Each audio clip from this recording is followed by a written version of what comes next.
변화되어가는 요셉의 형들이라는 제목으로 새벽 말씀 전하겠습니다. 15절 그 형제들, 즉 요셉의 형들이 양식을 살 갑절의 돈을 가지고 이제는 막내 동생 베냐민을 데리고서 애굽에 내려가 요셉 앞에 다시 서게 되었습니다. 이렇게 요셉의 형들이 갑절의 돈을 가지고 특별히 베냐민을 대동하고 요셉 앞에 나와야 했던 배경은 앞에 나오는 사건들 때문입니다. 42장에서 요셉의 형 10명이 양식을 얻고자 애굽에 와서 자기 동생 요셉인 줄 모르고 애굽의 총리가 된 요셉 앞에 엎드려 절을 하게 되었습니다. 이때 요셉은 과거 소년 시절 형들에 대해 꾸었던 꿈을 상기하게 되죠. 그러나 요셉은 형들을 아는 체 하지 않고 정탐꾼 스파이로 몰아갑니다. 너희의 진실함을 증명하라는 요셉의 추궁에 형들은 자기들이 정탐꾼이 아니며 우리는 다만 한 아버지에게서 난 한 형제일 뿐이라고 말합니다. 그리고 막내 아우는 아버지와 함께 집에 있다는 사실까지 아뢰입니다. 그러니까 요셉은 이 말을 기다렸다는 듯이 바로 그 막내 아우가 여기에 오는 것이 너희가 진실함을 증명하는 것임을 바로의 이름으로 맹세해버립니다. 그렇게 하지 않는다면 정말로 정탐꾼인 것으로 몰아가는 것이죠. 요셉은 그렇게까지 매정하게 하는 이유가 무엇일까요? 바로 형들을 테스트하기 위함이라고 할 수 있습니다. 형들이 과연 자기들의 잘못을 인정하고 뉘우치는지를 보려 하는 것입니다. 그래서 자기의 친동생 베냐민을 매개로 해서 형들을 시험하는 것입니다. 바로 효과가 나타났죠. 42장 21절 보시면 그들이 서로 말하되 우리가 아우의 일로 말미암아 범죄하였도다. 그가 우리에게 애걸할 때에 그 마음의 괴로움을 보고도 듣지 아니하였으므로 이 괴로움이 우리에게 임하도다. 과거에 울며 애걸했던 동생 요셉을 내치고 팔았던 사건을 떠올리게 된 것입니다. 그리고 이제 그 괴로움이 자신들에게 임하였다고 생각합니다. 이런 식으로 해서 요셉은 형들을 테스트합니다. 베냐민을 데려오기까지 시므온을 볼모로 잡고 나머지 형제들에게 곡물을 주어 가나안으로 돌려보냈는데 형들을 더욱 두려움에 떨게 하려고 각자의 곡물 자루 안에 곡물 대금을 다시 넣은 것입니다. 그리하여 43장에 보면 이들이 다시 애굽으로 곡식을 사러 돌아가야 하는데 이번에는 지난번 그냥 자루 속에 있었던 곡식 대금까지 해서 돈을 2배로 가져가고 더불어 선물로 주기 위한 예물로 챙기고 베냐민도 함께 데리고 가는 것입니다. 그렇게 해서 15절 요셉의 형제들이 다 요셉 앞에 모이게 된 것이죠. 요셉은 약속대로 베냐민을 데려온 것을 보고 그들을 자기 집으로 초대합니다. 짐승을 잡아 대접하는 큰 잔치입니다. 큰 잔치를 연다는데도 그러나 형들은 두려움에 떱니다. 왜 그렇죠? 18절 말씀 그 사람들이 요셉의 집으로 인도되매 두려워하여 이르되 전번에 우리 자루에 들어있던 돈의 일로 우리가 끌려드는도다. 이는 우리를 억류하고 달려들어 우리를 잡아 노예로 삼고 우리의 나귀를 빼앗으려 함이로다 하고 베냐민을 데려오라는 문제는 해결했지만 이번에는 지난번 양식 가져올 때 자루 속에 있었던 돈 문제가 걱정입니다. 돈 문제가 해결되지 않았기 때문에 이 죄책감을 가지고 있어서 초대를 받았지만 계속 불안감에 떨게 되죠. 그런데 요셉을 통해 테스트를 받는 이 형들의 태도에 변화가 조금씩 일어나고 있는 것을 볼 수 있습니다. 과거 동생 요셉에 대해 시기와 질투로 일관하며 무정하게 동생을 죽이려고 했다가 또 노예로 팔아버리고 아버지에게는 짐승에게 찢겨 죽었다고 속이고 거짓말하던 형들이었습니다.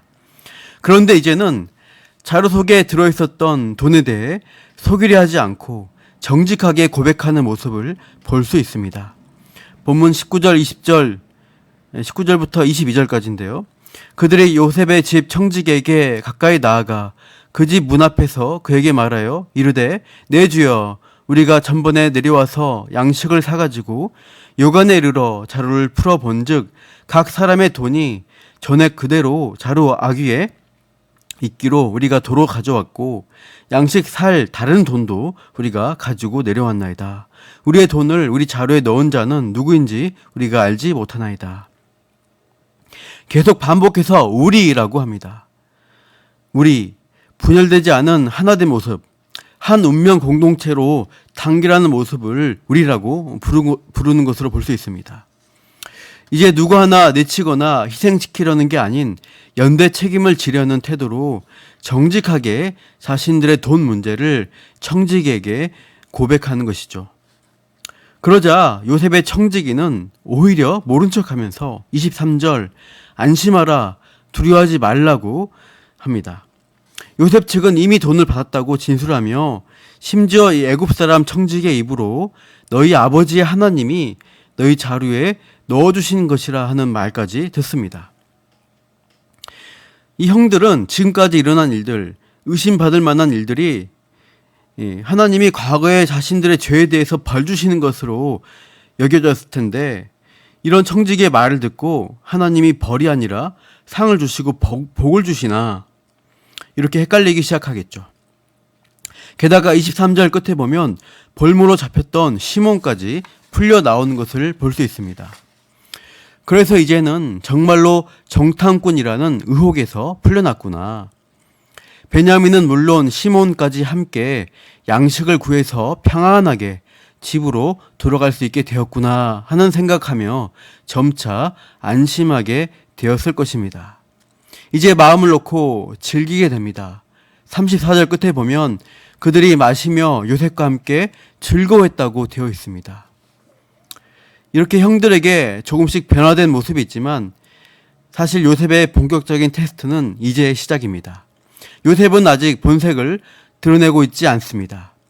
30절, 31절 보시면 요셉이 아우를 사랑하는 마음이 복받쳐 급히 울 곳을 찾아 안방으로 들어가서 울고 얼굴을 씻고 나와서 그 정을 억제하고 음식을 차리라 하매 요셉은 당장 자기를 드러내어 함께 형제의 정, 특히 베냐민과의 애틋한 정을 나누지 않습니다.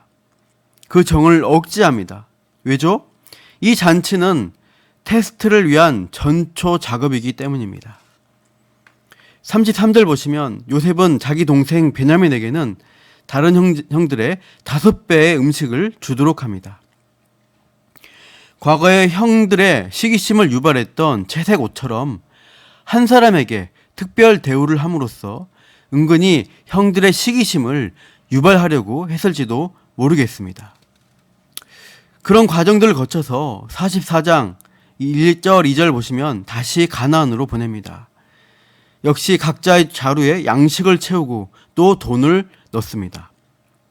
그리고 결정적으로 베냐민의 자루에 열었을 때 아주 잘 보이도록 자루 아귀에다가 요셉의 은잔을 넣습니다. 이 은잔의 시험을 통해 요셉의 형들이 아버지 야곱의 편애를 받는 또 다른 라헬의 아들 베냐민을 희생시키고 포기하려고 하는지를 확인하려는 것일 수 있겠습니다. 이렇게 과거 형들의 죄된 모습들이 여전히 남아있는지 변화되었는지를 시험하는 이 요셉의 모습을 통해서 우리에게도 하나님이 우리의 죄를 다루시는 그것을 일하시는 모습에 대해서 생각하게 됩니다. 과거의 죄된 우리의 모습들이 우리의 기억 속에 남아 있습니다.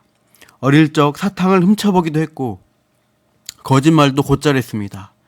내가 책임져야 할 것들은 숨기고 다른 사람에게 뒤집어 씌우거나 모른 척 방조하기도 했죠.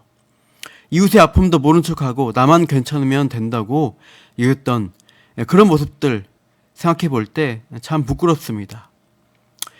여전히 죄와 싸워 나가야 하는 현재 나 자신이 오늘도 하나님 말씀의 인도를 통해서 얼마나 조금씩 변화되고 있는가를 점검해 봐야 할 것입니다. 말씀 앞에 다시 정직하게 나의 연약한 부분을 비추면서 하나님이 나를 변화시켜 주시고 이제는 함께 책임지시며 책임지며 다른 이의 아픔에 공감할 수 있는 그 영적인 성장이 더욱 내게 있어지게 해달라고 구하면서 성화의 변화를 향해 함께 나아가시는 저와 여러분 되시기를 축복합니다. 기도하겠습니다. 하나님 아버지, 요셉의 형들이 요셉의 시험 앞에 자신들의 죄악을 떠올리고 그 죄에 대해 아파하고 조금씩 변화되어 가는 모습을 살펴보았습니다. 우리 역시 연약한 죄인임을 고백합니다. 과거의 죄된 모습들, 여전히 싸워야 할 지금의 죄성이 있지만 하나님과 말씀의 인도 앞에 우리 역시 변화되어지고 성화의 삶을 향해 나아가도록 역사하여 주옵소서.